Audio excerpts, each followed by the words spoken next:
আমরা একটু চট্টগ্রামে চলে যাই, সেখানে রয়েছেন আমাদের আরেক সহকর্মী আরেক রাকিব রয়েছেন। রাকিব, একটু জানতে চাইবো, চট্টগ্রামে তো আমরা দেখেছি একেবারে একাকার অবস্থা, বিএনপি নিরঙ্কুশভাবে জয়ী হয়েছে সেই অনেকগুলো আসনেই। সার্বিকভাবে এরপরে আসলে কি পরিস্থিতি, কোনো ধরনের কোনো ঝামেলা হয়েছে কিনা, কি তথ্য রয়েছে আপনার কাছে এই সমস্ত আসনগুলোর ইস্যুতে?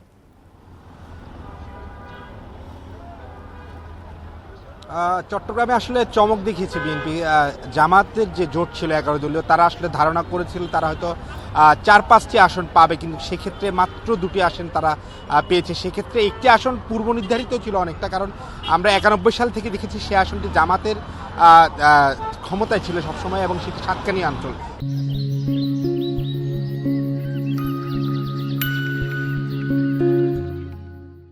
নতুন করে আরেকটি যে আসনটি পেয়েছে সেটি বাঁশখালী, সেখানে আসলে বিএনপির বিদ্রোহী প্রার্থীর কারণে আসলে ভোটের একটি ভাগাভাগি হচ্ছে, ফলশ্রুতিতে সেখানে হচ্ছে জামাত জিতেছে। কিন্তু অন্য বাকি যে 14টি আসন সবকটিতে আসলে বিএনপি দারুণ চমক দেখিয়েছে, এবং নির্বাচন পরবর্তী যে পরিবেশের কথা আমরা বলছি, সাধারণ মানুষের সাথে আমরা দিনভর কথা বলছি এবং আমরা নিজেরাও ঘুরে বেড়েছি।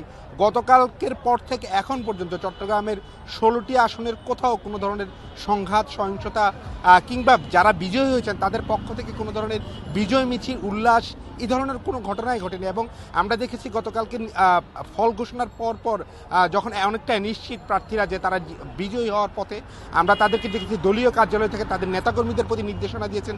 বিশেষ করে চট্টগ্রাম 9 আসনের আবু সুফিয়ান এবং চট্টগ্রাম 7-এর হুম্মাম কাদের চৌধুরী, তিনি তার নেতাকর্মীদেরকে বলছেন একেবারে শান্ত থাকার জন্য, এবং যারা নির্বাচনের মাঠে ছিল সবার প্রতি একই দৃষ্টিভঙ্গি রাখার জন্য, এবং কোনো ধরনের সংঘাত সহিংসতাতে না জড়াতে, কোনো ধরনের আক্রমণাত্মক অথবা ফেসবুক কেন্দ্রীয় কোনো ধরনের আলোচনা সমালোচনা করার জন্য তারা না করার জন্য তারা নিষেধ করেছেন। ফলশ্রুতিতে এটির ফলাফলও বেশ ভালো। চট্টগ্রামের কোনো আসনেই কোনো ধরনের এই পর্যায়ে একটু থামাচ্ছি।